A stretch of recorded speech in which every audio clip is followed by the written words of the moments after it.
The forest had a quiet way of breathing in the early morning. Tall pine trees stood like silent guards, and a thin layer of mist floated close to the ground. Birds called to one another as the sun slowly rose above the hills. This forest had been protected land for decades, and very few people came this deep inside anymore. A park ranger named Tom walked along an old service trail that barely showed on modern maps. He had worked in this national park for almost 15 years. He knew the sounds of the forest, the smell of wet soil after rain, and the way light moved through the trees at different hours of the day. This walk was part of a routine patrol, but something felt different that morning. The air carried a strange stillness, as if the forest was waiting. Tom followed a narrow dirt path that once allowed fire crews to move equipment through the woods.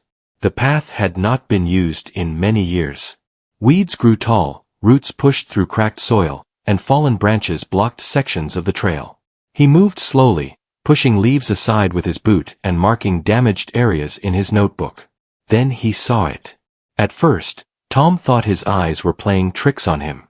A large shape stood between the trees, partly hidden by vines and thick brush. Rusted metal reflected weak sunlight. He stepped closer, his heart beating faster with curiosity. It was an old fire truck. The truck was massive, painted a faded red that had turned brown in many places. Moss covered the tires, and small trees had grown close against its sides. The windshield was cracked, and one headlight was missing. The words on the side were barely readable, but Tom could still make them out. A fire department name from a town that no longer existed. Tom stood still, staring. He had read about old fire roads and abandoned equipment from the 1950s, but he never expected to see something like this with his own eyes. This truck had been sitting here for at least 70 years. He walked around it slowly. The metal was cold when he touched it. Nature had tried to reclaim it, but the truck still felt strong, like it refused to disappear completely. The forest seemed quieter around it, as if respecting its presence. Tom took photos and made notes. This was something the Park Service would want to document. But as he moved closer to the back of the truck, he noticed something strange. The rear door was not fully closed. A small gap showed darkness inside. Tom hesitated. Old equipment like this could be dangerous. Rusted metal, sharp edges, or even animals inside. Still, curiosity pulled him forward. He put on his gloves and gently pulled the handle. The door opened with a long creak that echoed through the trees. Inside, the air smelled old and dry. Dust floated in the light that entered through the open door. Wooden shelves lined the walls, holding objects covered in thick layers of dirt. Fire hoses lay rolled but stiff with age. Metal tools hung on hooks, frozen in time. But something else caught his attention. In the far corner, behind the equipment, sat a large wooden chest. It looked different from the rest of the items. The wood was darker, smoother, and carefully crafted. It did not belong to standard fire gear. Tom felt a chill run through him. Why would a chest like that be stored inside a fire truck? He stepped inside, careful with each movement. The floor creaked under his weight, but it held. He brushed dirt from the top of the chest. A simple metal latch rested at the front, rusted but still intact. Tom paused. His mind raced with thoughts. Old tools. Old records. Maybe something valuable. Or maybe something dangerous. He reminded himself to stay calm. He had been trained for situations like this. Slowly, he opened the latch. The lid lifted with effort, releasing a cloud of dust. Inside, neatly arranged, were items wrapped in cloth. Tom carefully unfolded the top layer. Photographs. Black and white photos, carefully preserved. Men in old fire uniforms stood proudly beside the same truck when it was new. A group photo showed smiling faces, some young, some older. The date on the back of one photo read 1954. Tom felt a tight feeling in his chest. These were real people. People who once worked, laughed, and risked their lives. He picked up another photo. A handwritten note was attached. For whoever finds this, please remember us. Tom swallowed hard. Below the photos were letters, tied together with string. The paper was yellowed, but still readable. He untied the string gently and pulled one letter free. It was written by a fireman named Ray. The letter spoke about a massive wildfire that had threatened nearby towns. It described long nights, heavy smoke, and fear mixed with duty. Ray wrote about how the crew drove deep into the forest to stop the flames, knowing they might not make it back. Tom's hands trembled slightly as he read. The letter ended abruptly, as if the writer had been interrupted. Tom looked around the truck again, his heart pounding. Something had happened here. Something serious. He continued searching the chest. Beneath the letters were personal items. A pocket watch. A folded fire department flag. A small notebook with names written inside. Each name felt heavy. Each item carried a story. Tom sat on the edge of the truck floor, taking it all in. He had always loved this job, but lately, life had felt empty. Long hours, little recognition, and the loss of his father the year before had left him feeling lost. Finding this truck felt like fate pulling him toward something bigger. As he stepped back outside, the forest felt different. The sunlight seemed warmer. The wind moved softly through the trees.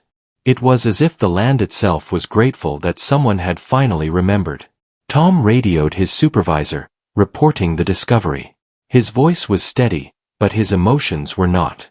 He was told to secure the area and wait for further instructions.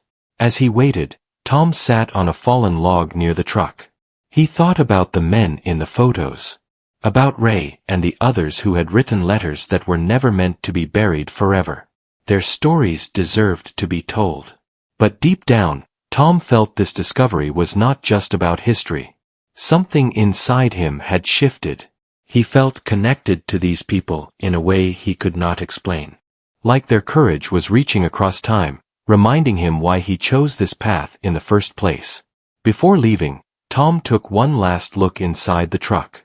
The wooden chest sat quietly, its secrets no longer hidden. He locked the rear door carefully and marked the location. As he walked back down the trail, his steps felt heavier, but his heart felt lighter.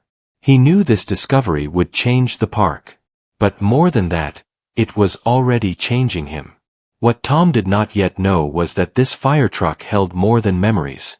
It held a truth that would soon reshape his life forever. The next morning, Tom returned to the forest earlier than usual. The sun had barely risen, and the air was cool and sharp. He carried extra supplies and a quiet sense of purpose. The discovery from the day before stayed heavy in his mind. Sleep had not come easily. Every time he closed his eyes, he saw the faces in the photographs and read the unfinished words from the letters again and again. When he reached the old trail, he noticed fresh marks on the ground. Leaves had been disturbed. Small branches were broken. Someone else had been there. Tom stopped and listened. The forest was calm, but his instincts told him to be careful. He moved slowly toward the fire truck, scanning the area. When it came into view, his chest tightened. The truck was still there, untouched, but the rear door was open. He hurried forward.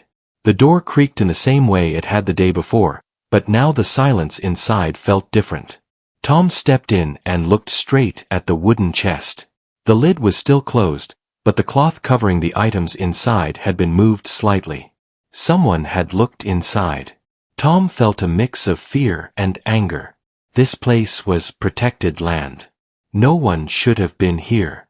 He checked the area carefully, then closed and locked the door again. After making sure everything was secure, he radioed his supervisor and reported the disturbance. An hour later, 2 officials arrived. They inspected the truck, took notes, and asked Tom detailed questions. One of them, a history officer named Mark, seemed especially interested in the letters and photographs. "These items are important," Mark said. "They tell a story that was never finished." Tom nodded. "It feels like they wanted to be found." Mark agreed. Sometimes history waits for the right person. The officials decided the items would need to be carefully removed and studied. Until then, the area would be guarded. Tom was assigned to stay close. As the day went on, Tom kept thinking about Ray's letter. It felt personal, like it was written not just for anyone, but for someone who would understand. That feeling pulled him back toward the truck again and again. In the afternoon, Mark returned with gloves and storage containers. Together, they opened the chest and began removing the items one by one. As Mark examined the photographs, Tom noticed something new. At the bottom of the chest, under the notebook, was a thin metal box. It was locked. "This was not in the report," Tom said quietly. Mark frowned. "Interesting." The box was small but heavy. The metal was scratched, and the lock was old. Mark tried gently shaking it. Something moved inside. They decided not to force it open in the forest. The box was placed carefully into a container and taken to the park office. That evening, Tom sat alone in his small cabin near the ranger station. The forest outside was dark, filled with familiar sounds. He should have felt calm, but his mind was restless. He opened his notebook and began writing. He wrote about the truck, the letters, and the feeling that something unfinished was waiting to be completed. Writing helped him think clearly. His father had taught him that. His father had also been a man who believed in duty and quiet strength. The next day, Mark called Tom to the office. "We opened the metal box," Mark said. Tom leaned forward. "What was inside?" Mark placed a folder on the desk. Documents. Official ones. Reports that were never filed. Tom read through them carefully. The papers described a wildfire in 1954 that had been far worse than public records showed. The fire crew had driven deep into the forest to protect a nearby town. They succeeded, but at a cost. The final report stated that the crew chose to stay behind and contain the fire even as conditions became impossible. Their actions saved hundreds of lives. But due to politics and budget issues at the time, the incident was quietly buried. The fire truck was never recovered. The crew was never fully honored. Tom felt a deep ache in his chest. "These men were heroes," he said softly. Mark nodded. "Yes. And no one knows." Tom looked up. "That should change." Mark studied him. "Are you willing to help make it change?" That question stayed with Tom all day. Over the next week, Tom worked closely with the history department. He helped organize the letters, matched names with old records, and located distant relatives of the fire crew. Each discovery made the story clearer and more powerful. One evening, Tom found a letter addressed to no one in particular. It was folded carefully and hidden between pages. Ray had written about fear, but also about peace. He wrote that if they did not return, he hoped someone would remember them. He hoped their work would matter. Tom felt tears form in his eyes. That night, Tom stood outside under the stars. The forest stretched endlessly around him. For the first time in a long while, he felt sure of something. His life had been quiet, routine, and safe. But this discovery gave him direction. He realized he had been drifting since his father's passing. Finding the fire truck had awakened something inside him that had been asleep. A need to protect not just land, but stories. The park announced plans for a small memorial. News spread quickly. People from nearby towns began to talk about the forgotten fire crew. Old newspapers were searched. Photos were shared. The story grew. Tom found himself speaking to visitors, explaining the history with care and respect. He was no longer just a ranger walking trails. He was a bridge between the past and the present. One afternoon, an elderly man visited the park. He introduced himself as Henry. His uncle had been one of the firemen. "He never came home," Henry said quietly. "We were told very little." Tom showed him the photographs and letters. Henry's hands shook as he held them. "Thank you," Henry said. "You gave him back to us." Those words stayed with Tom long after Henry left. But not everyone was happy. One evening, Tom received a warning call. A private group claimed ownership over some of the land records and did not want the story reopened. They suggested it would be better to leave the past buried. Tom listened calmly, then ended the call. He knew the truth mattered more than comfort. That night, as Tom locked the office, he noticed lights near the old trail on a security monitor. Movement where there should be none. Someone was back at the fire truck. Tom grabbed his gear and headed out, his heart pounding. Whatever was happening, he knew it was connected to the truth hidden for 70 years. And he was no longer willing to walk away. Tom moved through the forest with steady steps, guided by the faint glow ahead. The security monitor image stayed sharp in his mind. Someone had returned to the fire truck, and this time it did not feel like simple curiosity. The night air was cool, and the forest sounded alert, as if it sensed danger. As Tom reached the clearing, he saw two figures near the truck. They wore dark jackets and moved quickly, opening the rear door with force. One of them carried a bag. Tom stepped forward and spoke clearly. "This is protected land. Step away from the vehicle." The figures froze. One turned sharply, surprised. The other dropped the bag. They ran. Tom chased them through the trees, calling for backup on his radio as he moved. He knew the trails well, and the forest worked in his favor. One of the figures stumbled on uneven ground and fell. Tom reached him and held him still until help arrived. The second person escaped, but the damage was done. The captured man admitted they were trying to remove documents that could cause trouble for people connected to old land claims. The truth about the fire crew threatened those claims. By morning, the authorities were involved. The attempted theft only strengthened the importance of the discovery. The documents were secured, and the fire truck was officially declared a protected historical site. News spread quickly. Local newspapers ran stories about the forgotten fire crew. Radio stations spoke about courage and sacrifice. People traveled from nearby towns to see the truck and learn the story. Families of the firemen were invited to the park for a special event.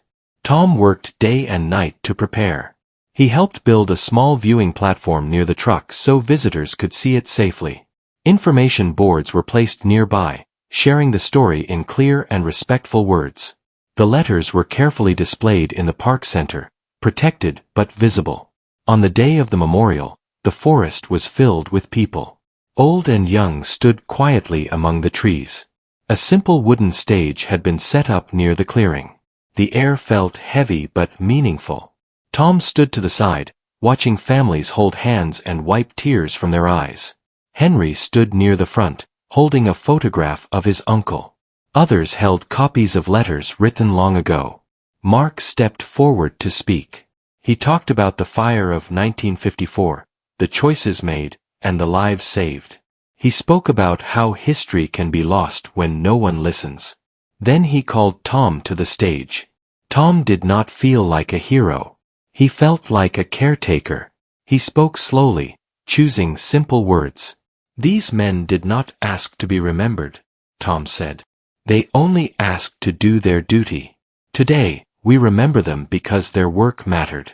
Because courage matters." The crowd stood in silence. A bell rang once for each fireman. The sound echoed through the forest, deep and clear. After the ceremony, families approached Tom. They thanked him quietly. Some hugged him. Others simply nodded, unable to speak. That evening, Tom returned to the fire truck alone. The sun was setting, casting warm light through the trees.